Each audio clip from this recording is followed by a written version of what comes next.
Logan's POV. We waited in the East Wing office. Maddox leaned against the doorframe, arms crossed, eyes unreadable. Cade paced once then stood still, while Theron lounged in the corner with that usual stillness that always made me slightly uneasy. The door opened. Naima entered, eyes alert, cautious but not afraid. Her posture was composed, her chin lifted. She didn't cower. She scanned the room, and the moment her gaze landed on me, she stilled. Her eyes widened faintly. She sensed my aura. "Alpha," she greeted softly with a respectful nod. I nodded once. "Naima, did you sleep well? Did Natalia provide you with everything you needed?" She nodded. "Yes, Alpha. Thank you." Then her voice dropped a bit. "With respect.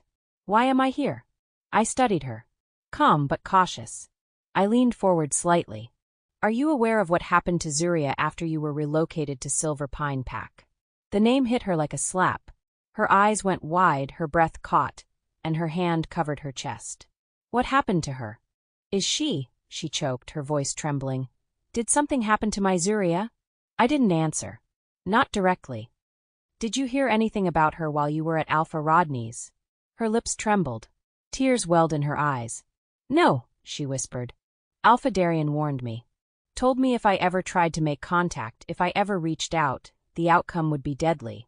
I didn't know if he meant Zuria or me. But I couldn't risk it. I thought silence was safer." Her tears fell freely now. No sobs. Just quiet weeping. I let her cry. Let the weight of it sit with her. Then I told her. Everything. The abuse. The starvation. The torment. The debt. By the end of it, she was no longer sitting. She had fallen to her knees, both hands over her mouth, tears soaking her fingers. "She's here," she finally asked, her voice breaking. "She is," I confirmed. Naima sobbed harder this time, but it was relief. Guttural, raw relief. "My baby girl. She's here. She's safe." Maddox stepped forward. "Naima," he said calmly, "we need to know what she is." She looked up, confused. "What do you mean?" "She's not just a normal wolf. Her size. Her strength. Her aura. She's something more." "What is she?" Naima hesitated. Her hands dropped to her lap. She swallowed hard. "I'll tell you everything," she said. "But I need to see her first. I need to tell her the truth myself.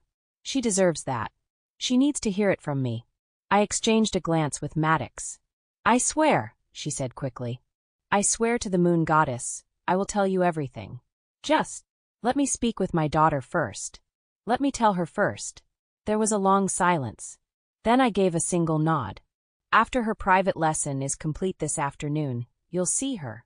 Naima bowed her head and began sobbing again, her relief so tangible it made the air feel heavy. Would Zuria be ready for this reunion?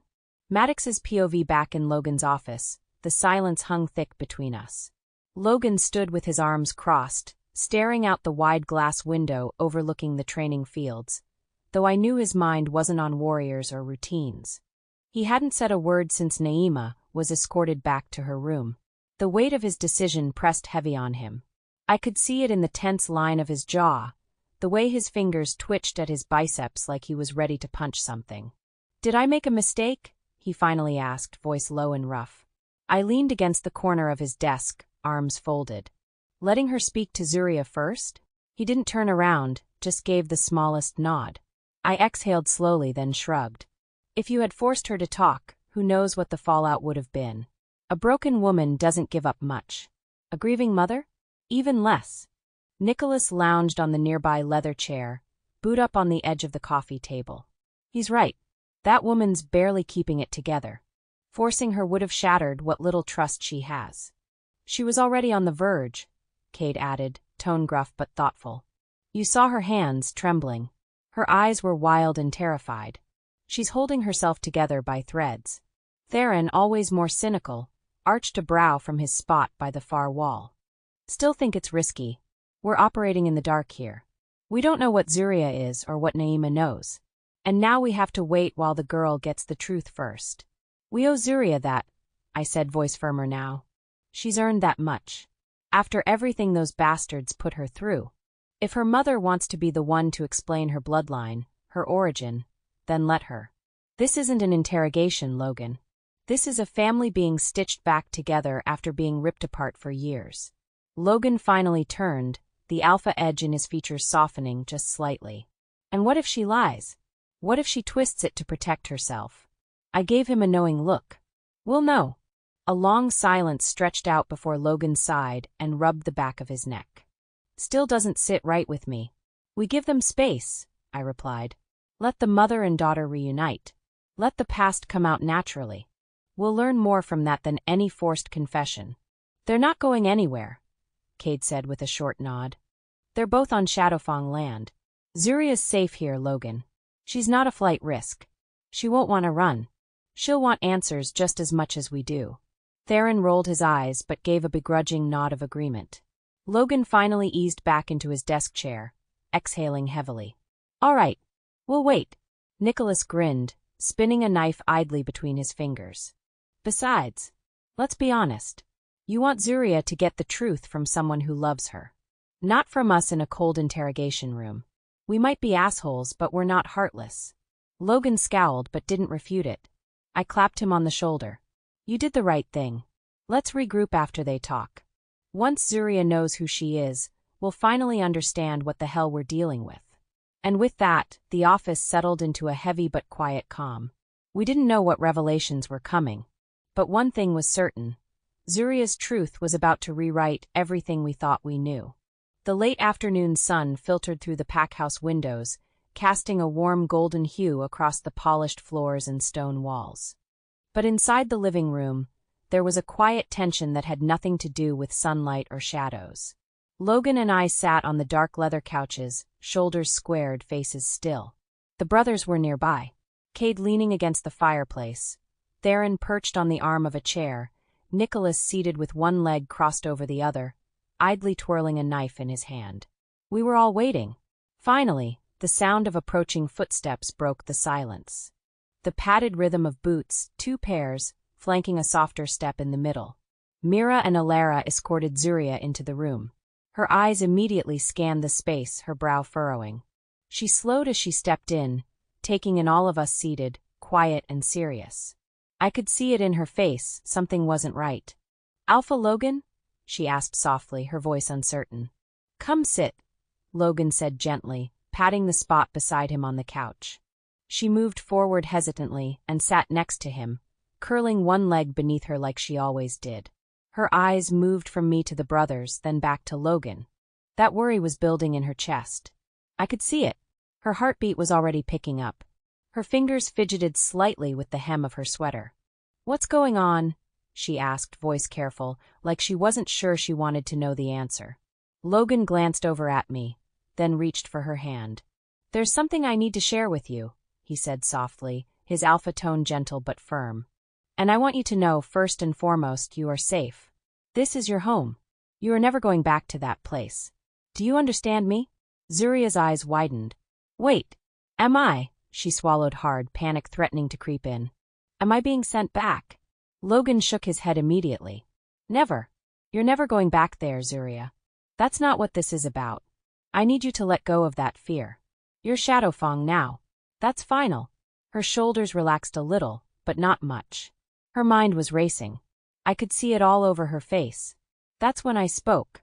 The brothers and I began, voice calm but deliberate. We recently visited Alpha Darian's estate. We confronted him. And during that visit, we learned something. Her head snapped toward me, brows knitted. I took a breath. Zuria, your mother is alive. She froze. It was like the world stopped for her. Eyes wide, lips parted slightly, her hands went still in her lap. The silence stretched as she processed the words. She didn't speak. Didn't blink. I watched the flicker of disbelief. Of confusion. Of desperate hope. No, she whispered finally, breath hitching. She died when I was little. They said, Karen said. She lied, I said. They all did. Zuria's hands trembled. Her eyes darted to Logan, looking for confirmation. For truth. Logan nodded once, solemn. It's true. That's when her voice cracked. Where? Where is she? I paused, exchanging a brief glance with Logan.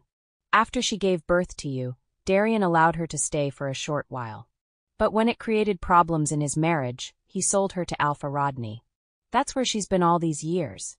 I saw the recognition instantly. The name meant something to her. Alpha Rodney. That's where Marissa went. She's there. Her voice faltered, brows pinching. She's with him. I gave a small nod. Yes. She was. Her eyes dropped to her lap. She whispered more to herself than to us, so all this time. She was alive. Nicholas stood silently in the background, arms crossed, watching her with quiet sympathy. Even Theron, ever the hard ass, looked uncomfortable. Cade just let out a soft exhale. I leaned forward, elbows on my knees. We brought her here, Zuria. Your mother is here. She arrived yesterday. Her head shot up again. What? She's here, Logan confirmed. At the pack house. She asked to see you. Zuria's lips parted. Her mouth opened and closed twice, trying to form words. She whispered. She's here? Right now. I nodded. Yes. She's in a guest room here at the pack house. She's safe. She's asked to speak with you. To explain everything. Herself. A tear slipped down her cheek. She didn't even seem to notice it. I thought. She shook her head slowly. I thought she was dead. All this time. She wasn't, Logan said softly. She was taken from you. Sold. Lied to. Kept silent with threats. She's carried that pain all these years. Zuria pressed a trembling hand to her chest. Why didn't she come for me? Because Darian made sure she couldn't, I said. She never stopped thinking of you. That much was clear. For a moment, she sat in complete silence. Then she nodded just once. Okay, she whispered. I want to see her. Naima's POV. I sat at the edge of the bed, hands trembling in my lap. The silence of the room was thick, oppressive, and my breath came in shallow pulls as though my lungs had forgotten how to function. How many times had I imagined this day? I had replayed our reunion in 1,000 different ways over the years, sometimes in joy, sometimes in heartbreak, but never had I imagined this particular ache that now bloomed in my chest. Was she angry? Would she turn away? Would she even remember me? I was still caught in that spiral of doubt when a gentle knock echoed from the door. My heart stuttered painfully in response. Natalia stood on the other side, her expression tender and knowing, as if she understood how much was about to change with the next few steps I took. They're ready for you now, she said softly. I swallowed hard, my throat burning. Thank you. I managed, my voice barely more than a whisper. Natalia stepped aside, and I followed her into the corridor. My knees felt unsteady, like they might give out with each step. The hall stretched on endlessly, and the echo of my footsteps was deafening. My palms were slick with sweat. I kept rubbing them against the skirt of my dress, trying to ground myself. But nothing helped. I was walking toward a moment I had been both praying for and dreading for 17 long, soul-breaking years. We reached the living room. Natalia stopped just outside the doorway and gently motioned for me to go in. I hesitated for a breath. Then I stepped inside. And there she was. Zuria. My baby. My daughter. I froze. The world around me disappeared.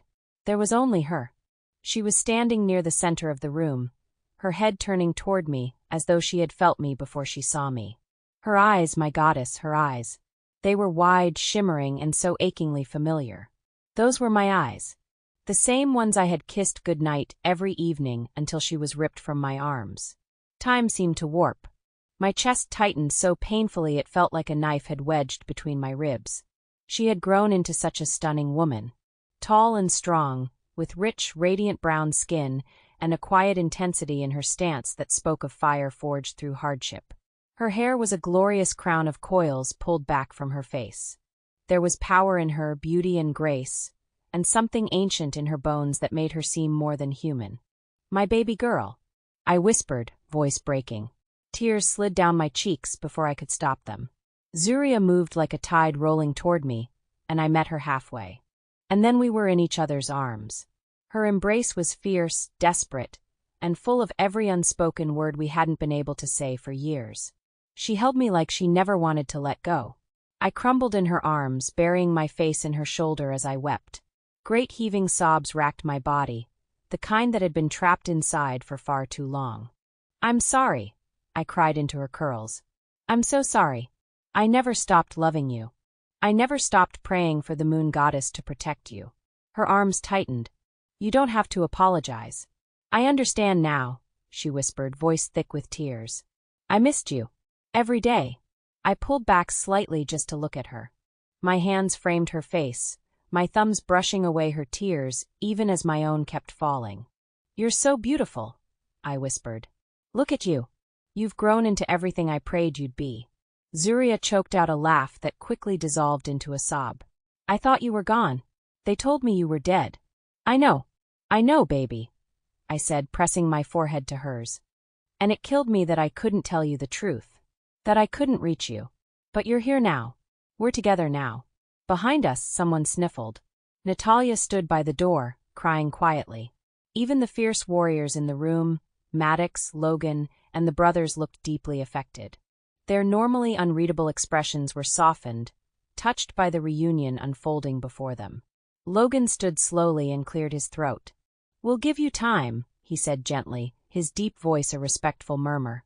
To talk. To reconnect. They walked to the door. Before stepping out, Logan turned to me and said, Naima, don't forget our agreement. Still holding Zuria in my arms, I nodded. I won't. I promise. Then the men left, giving us space. The door clicked shut behind them, and for the first time in 17 years, I was alone with my daughter. The silence that followed wasn't empty. It was sacred. It was peace. It was the echo of two hearts reuniting after a lifetime of silence. Zuria pulled me to sit down on the couch with her, never letting go of my hand. I held her fingers like they were the last precious thing I had on earth. The door clicked shut behind Logan, Maddox, and the brothers, leaving the room steeped in stillness. I don't know how long we sat there on the couch, fingers still intertwined, as if letting go would make the moment vanish. My thumb gently traced the back of her hand, memorizing the lines of her fingers, the weight of them, still disbelieving that I was actually holding her again. Her scent was different now, more mature, more complex. But beneath it was something unmistakable, the soft warmth of cocoa butter and wild violets. The scent I used to breathe in every night when I tucked her into bed. I used to dream of this, I said softly. Zuria turned her head toward me, her lashes damp from crying. Me too. She leaned her head on my shoulder, like she used to when she was small, curling into my side after a nightmare or a long day in the pack house. It was instinctual, both of us remembering the way we used to fit into each other's comfort. My arm wrapped around her shoulders. She still fit perfectly. You're taller than I thought you'd be, I said, attempting a smile through my tears. Stronger. I think I had to be, she murmured. My chest ached at the truth in her voice. The weight she must have carried. The strength she was forced to grow. I wasn't there, I whispered. To protect you. And I never got to say goodbye. Zuria lifted her head to look at me. Her voice was quiet, but resolute. You didn't have to say goodbye. I never let go of you. Her words cracked something in me. A dam that had been braced for years, just waiting to collapse. I pressed my forehead to hers, our tears mingling between us. You were just a baby, I said. You couldn't have remembered much of me. I remembered the way you hummed when you cooked, she said, voice wavering. The way your hands felt on my back when you rubbed circles to help me sleep. The way you whispered, I love you more than moonlight, when you thought I was already asleep. I couldn't speak. I could only cry. I didn't know if the memories were real, she continued, or if I made them up because I missed you so much. But I held on to them, Mama. I held on. Mama. I hadn't heard that word in 18 years. Not directed at me. I pulled her fully into my arms then. She clung to me like the child she once was, and I held her like the mother I never stopped being. For a long time we didn't talk. There were no questions, no explanations. Only touch. Only presence. Only the weight of love rekindled in silence. Eventually, Zuria pulled back slightly and looked up at me. Her eyes were searching. I need to know everything, she said. I need to know who I am, where I come from, why I'm different. I nodded, brushing a curl behind her ear. You will. I promise. But not tonight. Not yet. Right now, I just want to sit with you. She smiled gently. Okay, Mama. Yeah, me too. We sat in the waning light of the afternoon, the windows casting golden streaks across the wood floors. Outside, the world went on. Pack business, patrols, duties. But here, in this room, time had stopped. And for the first time in nearly 2 decades. Zuria was in my arms again. Zuria's POV I didn't want to move. Not even a little. Not while my mother was holding me like I was still that little girl she used to rock to sleep. Because somewhere deep in my chest, something that had long since gone numb, was waking up. Slowly, painfully, but it was real. Like blood returning to frozen limbs. She smelled the same. Not exactly the same, but enough. Earthy and warm and safe. For years I had tried to recall the scent of her. Tried to conjure it when I cried myself to sleep, or when Karen slapped me so hard my ears rang, or when I hid under the pantry stairs at night and begged the moon to bring her back. Now that scent was filling my lungs, and her arms were around me. I clutched her tighter. My throat was raw. My cheeks were wet. But I didn't care. She was here. She was real. And yet, my mind couldn't stop spinning. I had grieved her. Buried her. Built a whole emotional wall around the loss, so I wouldn't fall apart. Every scar I had, physical and emotional, was tied to her absence. The gaping void she left behind shaped everything about me. And now she sat across from me, her hands gently brushing the tear tracks off my face, like no time had passed at all. It was beautiful, and maddening, and terrifying. Why? I finally asked, my voice shaking. Why didn't you come back for me? Her eyes filled again instantly. Oh, baby girl, she whispered, and the way her voice cracked nearly broke me. I thought you were dead, I said. They told me you died. I mourned you. I believed them.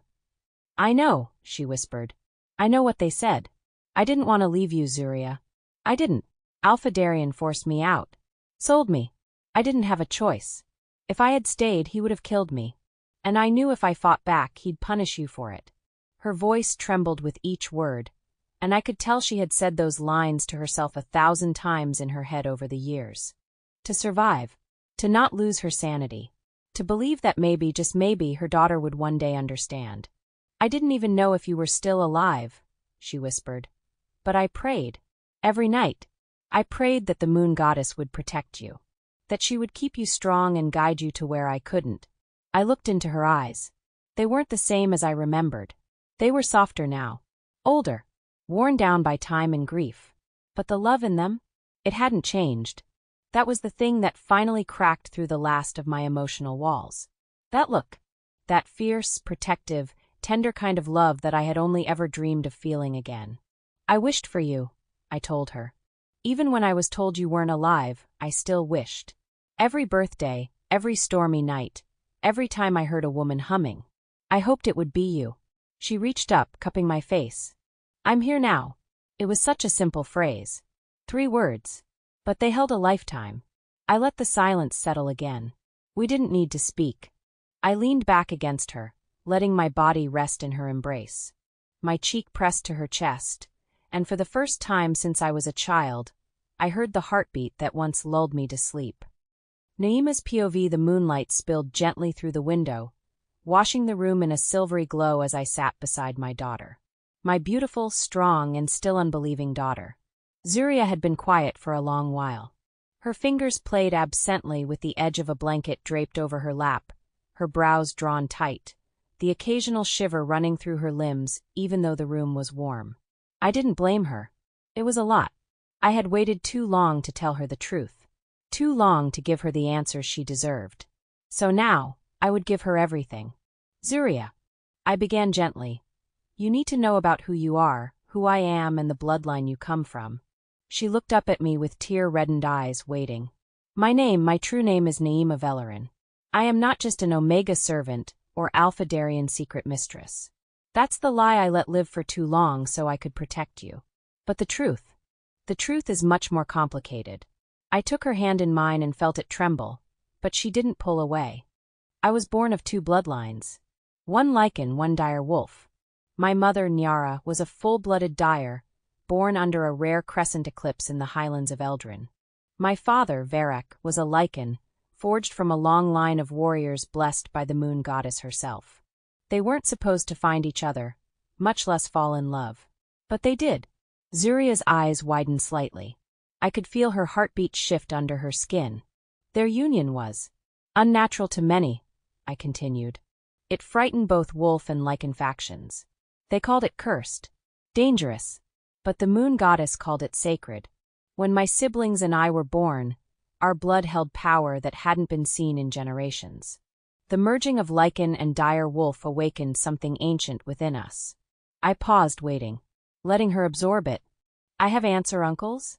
Zuria asked, her voice cracking. I smiled softly. "Yes. My sister's name is Camilla.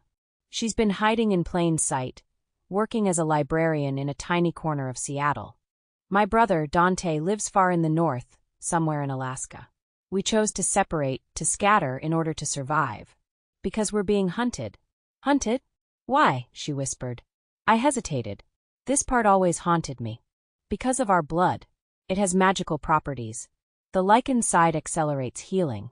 Our bodies regenerate rapidly, burns, stab wounds, even broken bones. Some call it immortality, though that's not true.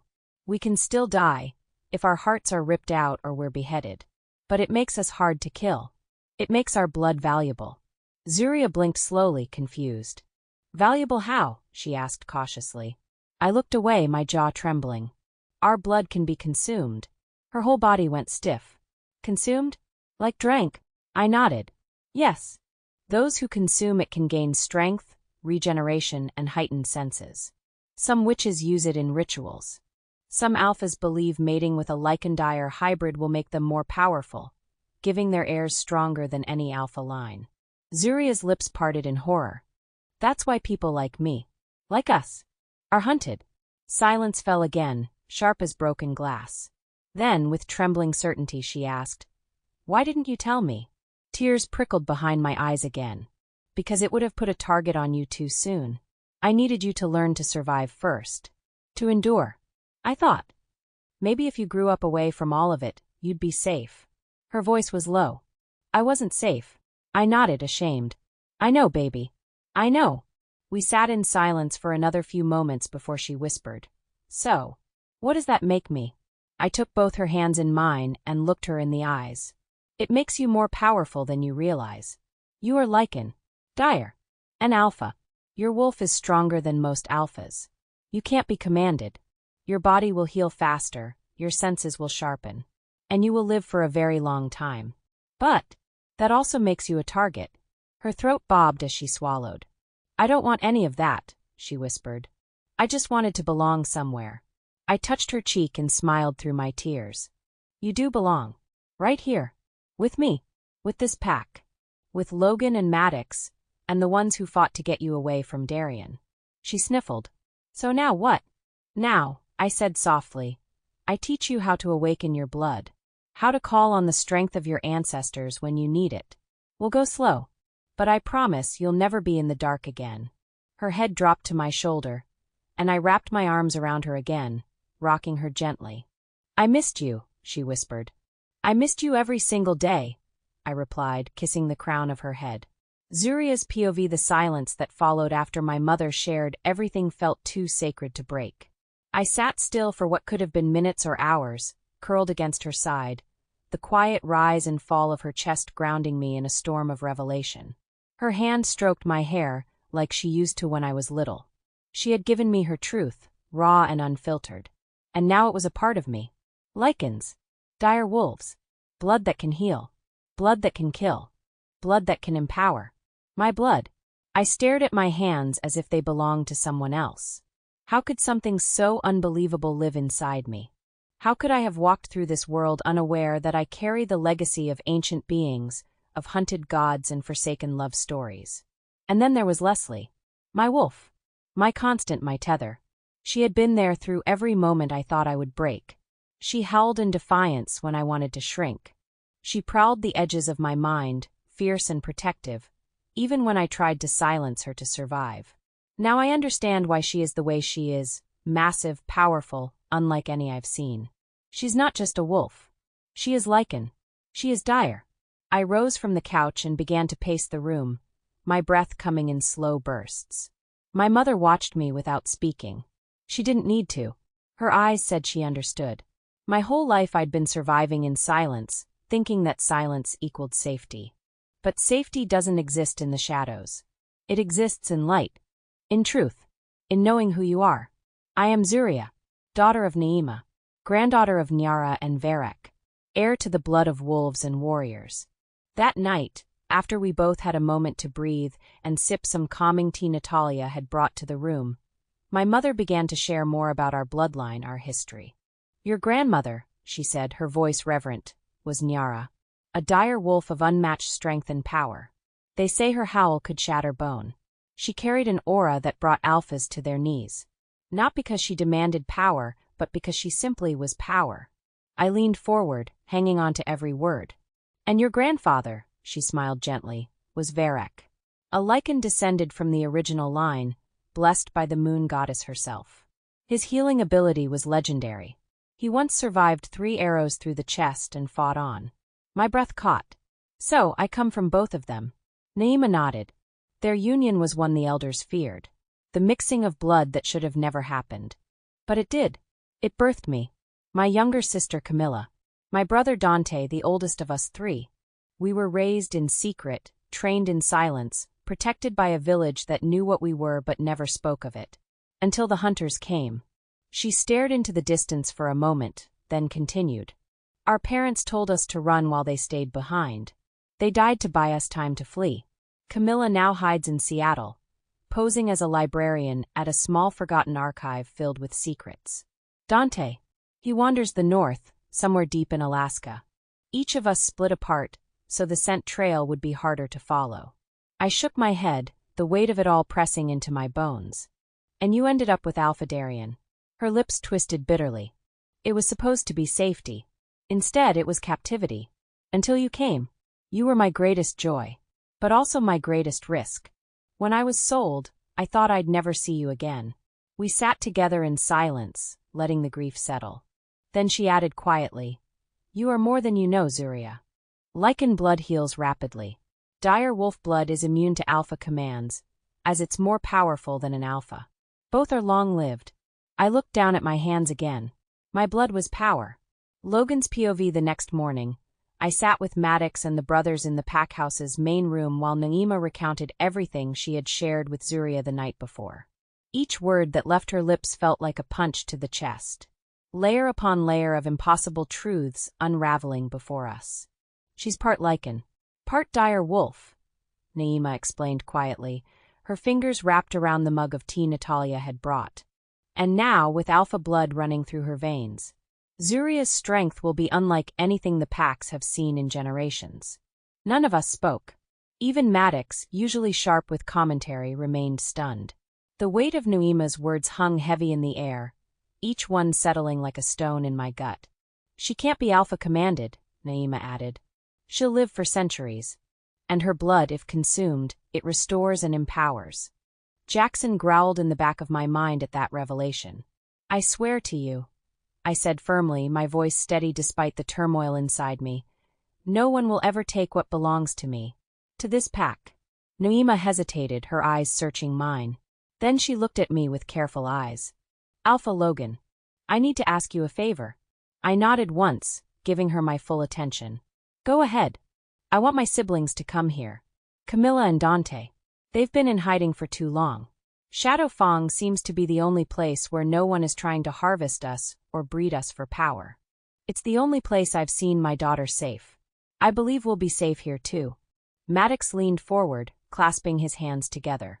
It would be better to have all of the Velerins under our protection than scattered and exposed. We can keep them safe here. I thought it over for a beat, considering the implications and the risks. Where is your sister now? Naima's expression softened, a mix of hope and fear in her eyes.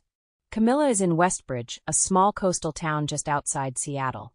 She's been living quietly, working as a librarian at a place called Silverleaf Archives. She's clever and extremely cautious. She won't trust anyone. Nicholas grinned slightly, a glint of challenge in his eyes. Then we'll have to earn it. She'll only come with you if you tell her the riddle, Naima said with a faint smile, her voice filled with a sense of tradition and secrecy. I raised a brow, intrigued. A riddle? Naima nodded, her eyes meeting mine with a depth of meaning. It's how we've verified friend from foe for years. If you don't say it, she won't come. What's the riddle? Cade asked, leaning in, his curiosity piqued. Naima recited it, her voice steady and clear. When the moon bows low and the sea holds still, what flies without wings through forests and hills? Bring me the truth wrapped in wolf's breath and flame, and tell me the one who remembers my name. Maddox wrote it down carefully, his brow furrowed in concentration. What's the answer? Naima smiled softly, a secretive glint in her eyes. Only my siblings and I know. But if she hears it, she'll know I sent you. I nodded, resolved to bring Camilla to safety. Maddox and Nicholas will retrieve her. The sooner she's here, the better. Noima's eyes misted with emotion, a mix of gratitude and relief. Thank you, Alpha. I shook my head, my voice firm with conviction. You're family now, and we protect our own. As Naima left the room, Maddox turned to me, his expression serious. This changes everything, Logan. Zuria's power, her blood. That explains a lot. I nodded, my mind already racing with plans and strategies. We'll do whatever it takes to keep them safe. Nicholas stood up, his eyes gleaming with determination. I'm ready to go. Let's get started in bringing Camilla here. Camilla's POV, you'd be amazed what people will say when they think no one is listening. But I always listen. That's what librarians do. We listen when no one else does. We remember what others forget. We keep things. Books, records, secrets, quietly and without question. I moved through the maze of dusty shelves in the Silverleaf archives, the hem of my long skirt swishing softly as I reshelved a stack of returned books. The building was dimly lit, smelling faintly of aged parchment and lavender cleaner. Peaceful. Predictable. I kept it that way on purpose. It had been just over 2 years since I arrived in Westbridge. A sleepy coastal town, mostly human, mildly superstitious. Nothing of interest to hunters or trackers. No one looked too closely here, and that was why I chose it. I took the name Camilla Walsh. I said I came from a broken home in Boise, lost both parents, never married, no children. The town accepted the story without question. Every morning, I arrived at the library at 8:55 a.m., opened the doors by 9 o'clock. I took my lunch at 1:15, walked to the same cafe down the street, ordered a peppermint tea and a turkey wrap, then returned to finish my shift by 6 o'clock. Every evening, I walked home using a different route, changed my clothes, secured all windows, and placed a security alarm at the front door. Every night, I locked the bedroom from the inside, then slept lightly, always listening. No friends. No visitors. No attachments. Because attachments get you killed. I hadn't heard from Naima or Dante in 5 months. Not since the last encrypted message flickered across my old burner phone. Still safe. Laying low. Miss you. That was all. And now, something wasn't right. I'd seen them. 2 men. Poorly disguised, but trained. Watching me. One posed as a jogger, the other as a city maintenance worker. But their presence didn't match the rhythm of this town. I saw them near the cafe on Monday, the grocery store on Tuesday, and across the street from the library again today. I was running out of time. I placed the final book on the shelf, Creatures of the Northern Myths. I took a moment to steady my breath. My heart thumped loud and low. I couldn't afford to panic. I had an exit strategy. A new identity waiting in a safety deposit box under a fake name in downtown Seattle. I could vanish before nightfall if I had to. The scent. Faint, but unmistakable. A flicker of pine and ash laced with wolf. Someone had stepped inside the library. I emerged from the row of shelves, spine straight, face calm, every sense heightened.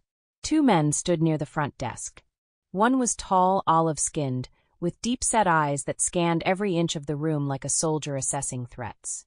The other had a lazy grin, but held himself like a predator pretending to be harmless. There was a fluidity to the way they moved. Too smooth, too synchronized. They weren't human. My heart pounded. Were they bounty hunters? But then the taller one stepped forward. His voice, when he spoke, was low and steady. Miss Walsh? I nodded slowly. He reached into his coat pocket and removed a slip of paper. I tensed, ready to bolt, but instead he said, When the moon bows low and the sea holds still, what flies without wings through forests and hills? Bring me the truth wrapped in wolf's breath and flame, and tell me the one who remembers my name. My heart stopped. No one knew that riddle but my siblings. I gripped the edge of the circulation desk, staring at the man in stunned silence. My legs wobbled, and I had to fight the tears burning in my eyes. Naima or Dante was alive. One of them sent them. The shorter man, Nicholas, I would learn later, stepped forward, softer now. Your sister is safe, Camilla. She's at Shadowfang Pack. So is your niece. Zuria. Zuria. The name ripped through me like a wave of wind through dry leaves. She's alive, I whispered. My niece. Yes, the first man, Maddox confirmed. We've come to bring you to them if you'll come. I hesitated, torn between disbelief and overwhelming emotion. I should have demanded more answers, proof even, but the riddle was proof enough. And the moment I heard Zuria's name, something inside me snapped free. I nodded. I need 10 minutes, I said, voice hoarse. No more. Maddox and Nicholas stepped aside, letting me disappear into the back. I grabbed the go-bag I kept hidden behind the archive's old genealogy cabinet. Everything was already packed: cash, clothes, enchanted talismans, fake IDs, emergency flares. The life of a hunted bloodline. As I returned, I gave one last look at the shelves, the old wooden counter, the place I'd called home in silence for 2 years. Maddox's POV Westbridge was quiet. Too quiet. Nicholas and I had arrived under the cover of early morning fog. Our SUV nestled discreetly between overgrown hedges behind a shut-down bookstore a block from Silverleaf Archives. The town had the kind of sleepy coastal charm that screamed harmless to the average eye. Bright awnings, salt-bitten wood signs, elderly couples strolling with tiny dogs. But we weren't here for charm. We were here for Camilla Vellerin. I adjusted the sunglasses on my face, not because I needed them, but because blending in was easier when you looked like a tourist on vacation rather than a predator stalking prey. Not that Camilla was prey, but she might bolt if she thought we were anything close to danger. Nicholas handed me a cup of coffee and nodded subtly toward the library entrance. She's here. Black cardigan, cream scarf, dark jeans. Hair up. No makeup. She checked the mailbox, then went inside, he said. Routine. He nodded. Completely. Same steps. Same timing. She's like clockwork. She's smart. Predictability means she can spot when someone disrupts the pattern. Nicholas grunted in agreement. I watched the door of the Silverleaf Archives. Camilla hadn't come out since she walked in an hour ago. We'd already scoped the place out the day before. Small building. Limited staff. No cameras. One back exit. She chose this town for a reason. I leaned back against the car. She's hiding in plain sight. Just like Naima said. Nicholas sipped his coffee. You think she'll believe the riddle? She better. Because that's the only proof we've got. Exactly 10 minutes later. She appeared like a ghost, backpack slung over one shoulder, another duffel in her hand. We opened the back door of the SUV. She got in without a word. The ride out of Westbridge was silent for the first hour. Then finally her voice cut through the air. I'm glad my sister and niece are safe. Yes, they are safe at Shadowfang, I said. And now you will be too. She closed her eyes and leaned her head back against the window. Camilla's POV The journey to Shadowfang had been long, but my heart hadn't stopped racing since the moment I left Westbridge. The further we drove into the mountains, the denser the forest became. Pine trees lined the roads like sentinels, their limbs heavy with mist and age. I felt a pull, an energy humming under my skin as we neared the estate. When we crossed the boundary into Shadowfang territory, it felt like stepping into a different realm altogether. The air was cleaner, richer somehow. The estate sprawled out before us. An intricate blend of old-world architecture and modern design nestled within the wilderness. The pack house stood at the heart of it all, its stone and wood facade looking like something out of a dream. I stared through the window in awe. This place is breathtaking, I whispered. Maddox gave a small smirk from the front seat. Wait until you meet everyone. As we pulled into the circular driveway, the large front doors of the pack house opened. And there she was. Naima, my sister. She was standing in the entryway, hands clutched tightly in front of her, eyes wide with emotion. The moment I stepped out of the car and our gazes locked, the years melted away. Camilla, she breathed. Naima, I replied, tears already threatening. We ran to each other, colliding in a tangle of arms and tears, and whispered apologies. She held me so tightly, I thought she might never let go. You're really here, she cried into my shoulder. I've waited so long. I'm here, I sobbed. I'm here. An Omega named Natalia, a warm and kind-eyed woman, gave us a few moments before gently ushering us inside. She led me to a cozy room on the second floor. Soft cream walls, pale green curtains, and a view overlooking the edge of the dense forest. A small desk stood by the window, and the bed was dressed in thick, plush linens. Naima sat on the edge of the bed while I unpacked slowly, my fingers trailing over folded sweaters and worn books. She watched me like I might vanish if she blinked. "It doesn't feel real," she said quietly. "I know," I replied. "But it is." That evening in the dining room was grand but intimate, glowing with the soft amber light of antique sconces. The long table had been set with care, and the smell of roasted vegetables and fresh bread filled the air. Naima and I sat at one end, plates in front of us mostly forgotten as we talked. "You look tired," she said gently. "I haven't truly rested in years," I admitted. She reached across the table and squeezed my hand. "You can now." I looked around the space, then back at her. "I never thought we'd make it back to each other. After everything." Naima gave a bittersweet smile. "Me neither." But the moon goddess had other plans. We ate slowly, savoring the food, the safety, the quiet. After a while I asked, "What's she like?" "Zuria." Naima's eyes lit up with pride and sadness all at once. "Strong. Beautiful.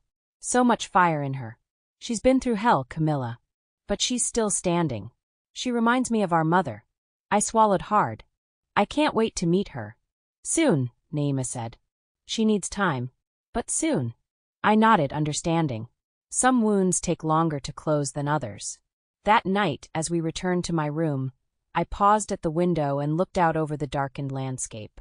The packed grounds stretched far into the night, dotted with lanterns and guarded by the silent watch of the forest. Naima placed a hand on my shoulder. "You're safe now." "We both are." For the first time in a very, very long time, I believed her. Later that night in Camilla's room, the moonlight streamed through the curtains in silver ribbons as Camilla changed into her nightgown and settled on the edge of her bed. Naima sat beside her, shoulders touching, their presence quiet but heavy with memory. "Do you remember the spring before we left home?" Camilla asked, her voice soft. Naima chuckled lightly. "The one where you filled your journal with sketches of every herb in Mother's garden?" Camilla smiled. "I still have that journal. It's one of the things I packed." They fell into silence again, the kind that only sisters who have lost too much can understand. Naima's gaze dropped. "I used to dream about us sitting like this again. But the dreams always ended before I got to touch you. To know you were real." Camilla's throat tightened. "I had to keep telling myself you were alive. That one day, you'd walk through whatever door I was near. I never gave up hope." Naima reached over and clasped her hand. "But you didn't. That's what matters." Camilla wiped her eyes, then looked over. "What now? Do we just hide here?" Naima smiled sadly. "We fight when needed. We heal when we can. And we protect each other. That's what we do. We always have." Camilla leaned against her sister's shoulder, sighing deeply. "Then I'm ready. As long as we're together." And in the soft quiet of the night, the Velerin sisters sat. No longer scattered, no longer running. Just two souls stitched together by blood, memory, and the moon goddess's relentless will. A soft knock tapped at my door, just as the pale gold sunlight crept across the wood-paneled walls of my room.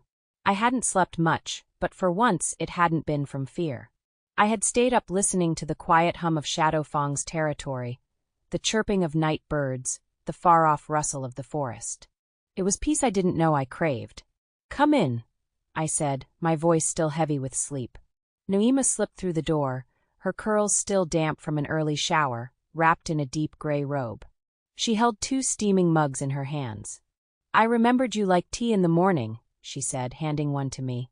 I smiled, wrapping both palms around the warmth of the mug. "You remembered right." Naima sat beside me on the edge of the bed like we'd done as teenagers in our shared room. Her presence settled something in my chest I hadn't realized was still unraveling. For a while, we simply sipped in silence. "How did you sleep?" she asked softly. I shrugged, then offered a quiet laugh. "I forgot how quiet real safety is. My body didn't know what to do with itself." Naima smiled with a tired sort of understanding. Your instincts will adjust. They always do. I looked out the window. The forest surrounding Shadowfang was cloaked in morning mist, the trees rising tall like a wall of ancient guardians. The view stirred something deeper, ancestral maybe. This place feels ancient, I murmured. Naima's expression changed, something solemn, reverent. It is. Alpha Logan's family has guarded this land for centuries. And now somehow it guards us too. I turned toward her. I can feel it. The way the trees breathe. The way the shadows feel alive but not threatening. I think we were meant to be here. Naima nodded, her voice barely a whisper. The moon goddess brought us here for a reason. You'll feel it more the longer you stay. I placed my mug on the nightstand and reached for her hand. Thank you for finding me. For calling me home. Naima's eyes shimmered. We never stopped being a family, Camilla. I never gave up. We sat like that for a moment, sisters joined not just by blood but by survival. By a sacred duty to live, even when the world tried to erase them. A gentle knock sounded at the door again. This time it was Natalia, the Omega assigned to assist us. She peeked in with her usual soft smile. Good morning, ladies. Breakfast is being served soon. Naima stood, smoothing the front of her robe. We'll be down soon. Natalia gave a small nod and disappeared. I glanced back toward the window, then to my open bag still half unpacked. I guess it's time to start the next chapter. Naima leaned over and pressed a kiss to the side of my head. I'm excited about what it holds. All that's missing is Dante. Sunlight spilled through the windows of the pack house, painting everything in warm gold. The scent of baked bread, scrambled eggs, and crisp bacon filled the air. I sat with Naima and a few of the other Omegas at a corner table, quietly observing, trying to memorize every detail of the new world she was slowly stepping into. The warmth, the laughter, the protective structure of this pack, it all felt foreign but strangely right. Then the room fell into a hush. I turned and there she was. Zuria. Tall, graceful, with green eyes rimmed in gold, and skin kissed by sunlight. Her presence shifted the very air. There was power in the way she moved, a coiled strength beneath every breath. But there was also curiosity. I stood slowly. Naima beamed. Zuria. This is Camilla. Your aunt. For a moment, Zuria just stared, her mouth slightly open. Then she moved forward. You look like my mother, Zuria whispered. I smiled through the sudden sting of tears. And you look like my sister. We embraced. Not a long, sobbing hug like the one she shared with Naima. This one was different. A quiet, mutual recognition. A bond that had always been there, waiting. I've waited to meet you for so long, I said softly. Zuria nodded. Same. I never knew you existed until recently. I didn't know what to expect. I looked her over. And what do you see now? Zuria smiled. Family. We sat down at the table, Zuria in between her mother and me, and for the first time in years, the Velarin line, once scattered and hunted, began to feel whole again. Piece by piece. Zuria's POV later that morning, after breakfast had thinned out and the kitchen buzz had quieted, Aunt Camilla and I slipped away into one of the sitting rooms adjacent to the garden terrace. The sunlight streamed in through the tall glass windows, spilling onto the floral rug. A tea tray had been left on the low table. Naima must have asked Natalia to prepare it. I took a seat on the plush armchair across from Aunt Camilla, unsure where to begin. There were so many questions knotted in my chest that I could barely breathe. Aunt Camilla watched me with quiet patience, her features calm but alert. She had the kind of stillness that reminded me of thick forests at dawn. Peaceful but ancient. You have my mother's voice, I said finally. Her lips curved into a small, wistful smile. And you have your father's jaw. It's strong. Stubborn too, I bet. I huffed a soft laugh, nodding. That obvious, huh? Only to someone who's had to learn to be cautious. We both sat for a moment, watching the light shift across the floor. I didn't even know I had an aunt, I admitted, eyes fixed on the steam curling from my teacup. I didn't know I came from anything beyond what I was told I was allowed to be. Camilla leaned forward, her voice hushed but firm. You came from strength.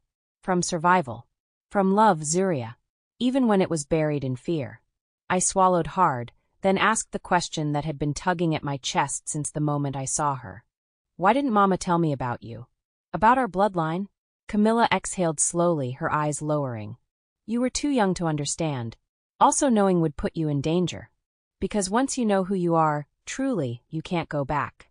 The bounty hunters, the corrupted alphas, they're not looking for wolves. They're looking for weapons. And she didn't want you to be one. I looked up sharply. I wish I would have known anyway. Camilla's eyes filled with sorrow. Yes. You needed to be kept hidden to keep you safe, but hiding didn't stop the cruelty. We failed you, Zuria. All of us. No, I said quietly, shaking my head. You didn't fail me. The ones who hurt me did that. Camilla blinked rapidly, as if trying to keep her composure. Do you know how long I imagined this moment? She asked softly. Your face was always blurry in my dreams, but I knew your scent. I carried it in my bones. She reached across the table and took my hand, her grip warm and sure. We're going to protect you, Zuria. By any means necessary. I nodded, the weight of it all still thick in my chest. You're not just one thing, she said. You're Lycan, Dire, Alpha. But you can choose who you want to be, regardless of the blood in your veins. I blinked at her, stunned by the power in her words. We sat in silence for a few minutes after that, the bond between us slowly weaving itself together. Not forced, not desperate, but strong and deliberate, like the roots of the ancient trees outside. Eventually, Aunt Camilla looked out the window toward the sprawling forest beyond the pack house. Tell me everything, I said. Tell me about our grandparents, about you, about Uncle Dante, about your childhood before the hunters. And so she did. Logan's POV. It had been a couple of weeks since Camilla's arrival at Shadow Fong, and so far, everything felt like it was finally aligning. I sat in my office with Naima and Camilla seated across from my desk.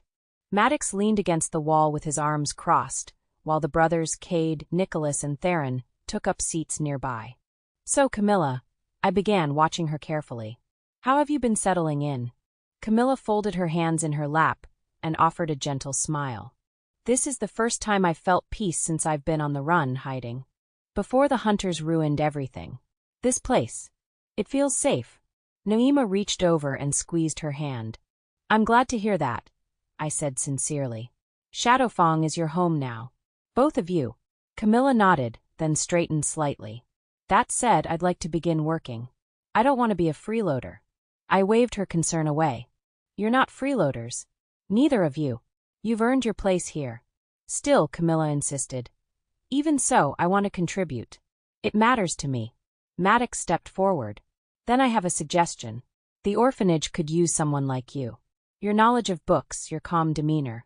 You'd be perfect as director of operations. You'd bring structure, education, and care. Plus, it helps us maintain better oversight. Camilla's eyes lit up. I love that idea.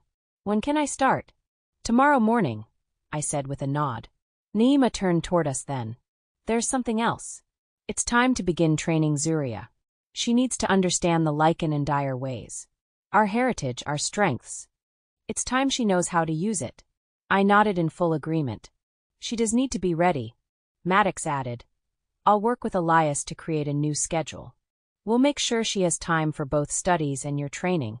Once the meeting concluded, the sisters headed out for a walk to the orphanage so Camilla could meet the new headmaster and get acquainted. I stayed behind, turning to the brothers. Any word on Dante? I asked. Cade leaned forward. I've got spies moving through Alaska based on Naima and Camilla's last known information. Nothing solid yet, but we'll find him. I trusted Cade. His hunting skills were impeccable. I'm not worried. I know you'll find him.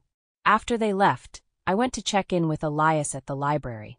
I expected to find him working with Zuria, but when I walked in, only Elias was there, reviewing his notes. Where's Zuria? I asked. Elias looked up, then bowed his head in respect. Alpha Logan. She asked for the week off. Said she wasn't feeling well. That concerned me. Without a word, I turned and made my way back to the Alpha house. I entered the kitchen, finding Ilara slicing fruit. Ilara, I said. Why didn't anyone tell me Zuria wasn't feeling well? Why hasn't the doctor been called?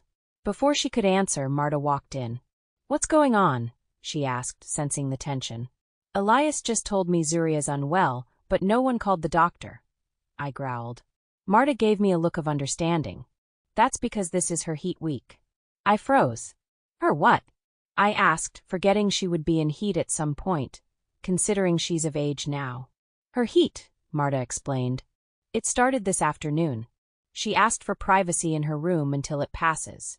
It made sense. Female wolves go into heat monthly after their 18th birthday. Still, I was stunned. How long will it last? About 7 days. She's just on day 1, Marta replied. Did she go through this last month? I asked. Yes, Alpha. She'll go through this every month. Except when she's pregnant. Marta replied with one eyebrow raised, as if hinting to something. Why hasn't anyone told me this before? Logan, you said she wasn't Luna material. And the only person who could properly help her during this time would be her mate. I nodded and turned to leave. As I walked toward my office, Zuria's scent caught me off guard. It lingered in the hall, thick, potent, intoxicating. Jackson stirred. You need to go to her. You must help her. Mark her. Make her ours. No, I said firmly. Not without her consent. You're making excuses, Jackson growled. You're Alpha. You should finally claim her. I'm not making excuses, I snapped. She has to accept us before we claim her. Still, I couldn't ignore it. Not her scent. Not the way it made me burn. The scent of her arousal thickened in the air the closer I got to her door. It was like walking through a storm cloud of heat and desire that clung to the walls and invaded my senses. Jackson was already pacing inside my head, growling and muttering about claiming what was ours. His need to act, to mark, to mate was almost overwhelming. Steady, I told him firmly. I stood in front of Zuria's door. She was suffering through this alone. My hand lifted and knocked gently. Zuria, I called softly. No answer. My gut twisted. I turned the handle and stepped inside. The room was dim, the curtains drawn tight, the air heavy and warm. Her bed was empty. The muffled rush of water led me toward the ensuite bathroom. I called her name again, my voice low and calm. No response. The door was slightly ajar. I pushed it open. There she was, curled on the tiled floor of the shower, naked, the cold water pelting her from above as she sat under the stream like a broken doll. Her body trembled. I moved quickly and turned the water off. Zuria. She looked up at me, startled. Her eyes, wide and shimmering, were more gold than green now. Her hair clung to her damp skin, and her lips were parted as if she couldn't catch her breath. You shouldn't be here, she whispered hoarsely. The cold helps. I feel like I'm burning inside. Even wet, trembling, and miserable, she was stunning. Jackson growled low in my mind. I knelt in front of her, my voice even. Do you want the burning to stop? Confused, she blinked at me. It doesn't stop. Not for days. I took a deep breath, lowering my head for a moment, then lifted my eyes to hers. Zuria, you're in heat. Your body is calling out for your mate. That fire inside you, the ache, it's your wolf's way of demanding what it needs. She stared at me. No one ever explained this to me. I don't understand. Of course not. Karen and Darian hadn't even bothered to prepare her for the most natural part of her wolf. Anger flared in my chest. Have you ever been touched by a man? I asked gently. She shook her head, brows furrowed, curls plastered to her cheeks. No. No man has ever touched me before. My body tightened in response, but I kept my tone measured. Zuria, I want to help you. I want to mate with you. But only if you give me permission. Her voice trembled. Will it hurt? I nodded slowly. At first, yes. But it will pass. And afterward, you'll feel pleasure like nothing you've ever known. And that burning inside you? It will become bearable. Her breathing quickened. She looked at me with wide, trusting eyes. I want it to stop. Make it stop. I want you to help me. Something in me cracked open.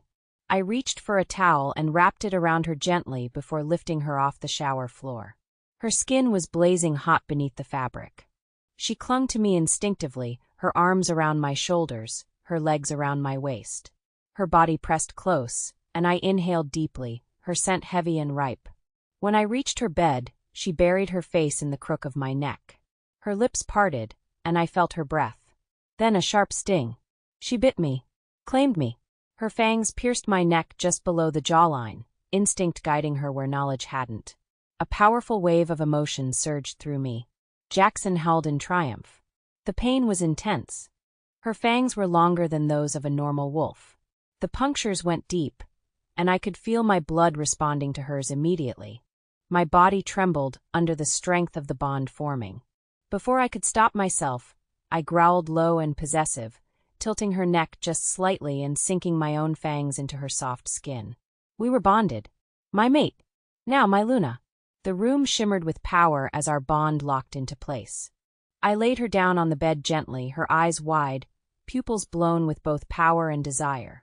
I brushed damp strands of hair from her face. "You're mine now," I whispered. "And I will protect you until my last breath." Zuria looked at me with understanding that she had been chosen, because I wanted her. We made love slowly, reverently. Her cries were soft, swallowed by kisses and promises. The fire in her body melted into something more powerful. Pleasure, peace, and a bond that could never be severed. Her hands explored me hesitantly at first, then with growing boldness. I whispered reassurance with every touch. I guided her through each sensation, anchoring her in safety and passion. The more I kissed her, the more she bloomed beneath me, letting go of all the fear and confusion that had weighed her down for years. She clung to me as wave after wave of pleasure overtook her. Our wolves howled in perfect sync as our bond deepened. Jackson connected with Leslie in the background of our minds. Their energies intertwined, swirling like a celestial dance of dark and light. Jackson's joy was overwhelming, purring and growling in delight. He had waited so long for her wolf. For this moment. The mating didn't end that night, it had just started. Zuria's heat continued. For the next 6 days we mated, bound by primal instinct and the growing emotion neither of us dared to name yet. She was insatiable, and I matched her need for need. We moved through the room like shadows, her cries muffled against my skin, my name whispered like prayer and salvation. Whenever Mira or Alara tried to bring us food, Zuria became more possessive, growling at the door. Through the mind link, I had to tell them to just leave the tray of food outside the door, and I will retrieve it. I wasn't sure if Zuria would attack one of them for being too close to our mating den. I know she would regret and never forgive herself if she harmed one of them while she was in this state. By the end of the week, we were more than mates. We were anchored. Jackson murmured, "We are hers as much as she is ours." And now, whatever or whomever hunted her, they'd have to go through me first. The air was still, heavy with the lingering scent of heat and satisfaction. It was early morning, barely a whisper of dawn peeking through the drawn curtains. The world outside felt distant, irrelevant. Zuria was curled against me, her cheek resting on my chest, her legs tangled with mine beneath the sheets. Her breathing was steady now, deeper than before, her body finally calmed from the constant burn of need. I brushed a thumb gently along her shoulder blade, following the trail of faded marks I had kissed over the past days. The mark she left on me still ached faintly. Her bite deep, her fangs longer, more primal. My body bore the claim proudly. I was hers. For a long time, I just lay there, listening to the sound of her heart, trying to sort through the 1,000 thoughts crowding my mind. Zuria. The woman who, despite everything, still smiled so innocently, still loved blueberry muffins, and still apologized too much even when things weren't her fault. Now she was mine, and I was hers. She stirred in her sleep, letting out a soft sigh, pressing closer to me. Her skin was warm. Her scent, though dulled now that the heat had passed, was still addictive. "I can feel you thinking," she murmured, her voice husky from sleep and softness. "Too loud." I chuckled quietly. "Sorry, little wolf. Didn't mean to wake you." She blinked up at me, a small smile playing at the corner of her lips. "You didn't." I wasn't sure if I were dreaming. My chest tightened. I tucked a strand of her hair behind her ear. "It's real. I'm real." There was a pause. She looked at me, really looked at me, then whispered, "I didn't know love could feel like this." "Safe." Jackson stirred with a quiet rumble of agreement. "Protect her. Always." I leaned down and pressed a kiss to her temple. "Zuria, I will always keep you safe." She nodded. Her fingers curled into my chest, as if anchoring herself. "I still feel like I'm dreaming. That at any moment someone will knock on that door and rip this away from me. They'd have to go through me first," I said without hesitation, voice low and firm. "And I don't care who they are. I'll burn the world to the ground before I let anyone hurt you again." She smiled, but I saw the sheen of emotion in her eyes. Her voice dropped to a whisper. So what happens now? I pulled her tighter. Now you're my Luna. And you still continue with your studies. Then we can decide together what comes next.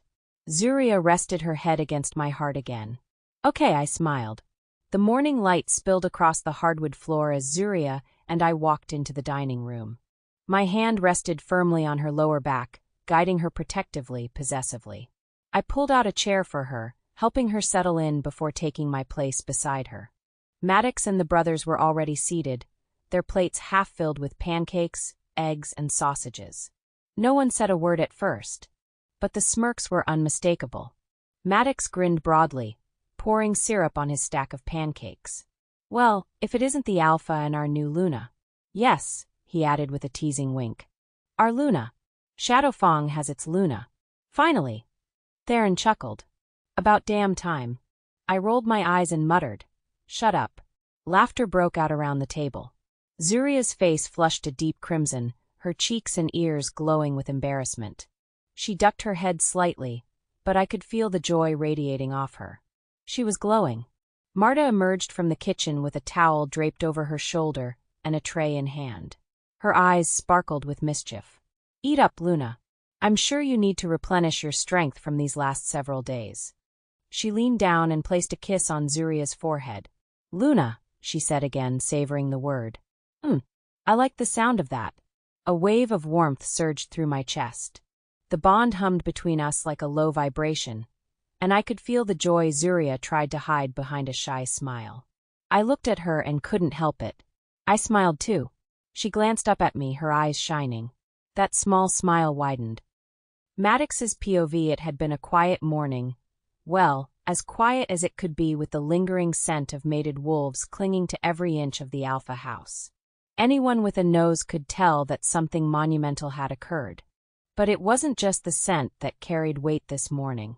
It was the energy. The air pulsed differently now. Zuria wasn't just Logan's mate. She was now our Luna. I stood on the stone path outside the pack house, watching as the younger wolves trained in the distance. The sky was clear, sunlight bathing the pack grounds in warmth. Camilla and Naima stood near the edge of the gardens, their heads together, talking quietly. I could see the way their expressions brightened when they looked toward the Alpha house. Their energy had changed too. Stronger. More rooted. They looked hopeful. Time to tell them. I crossed the lawn and cleared my throat. Ladies. Camilla turned first, offering a gentle smile. Beta Maddox. Naima's expression warmed. Good morning, Beta. I come bearing news, I said, trying not to grin too hard. Naima narrowed her eyes with suspicion. What kind of news? The good kind. I looked between them. Last night, Logan and Zuria completed the bond. Naima blinked. You mean? She's been marked. Claimed. She's Luna now. Camilla covered her mouth, her eyes glistening. Zuria. She's Luna. Naima's eyes welled with tears almost immediately. Her hand clutched at her heart as she looked to the sky, her lips parting in a quiet, reverent exhale.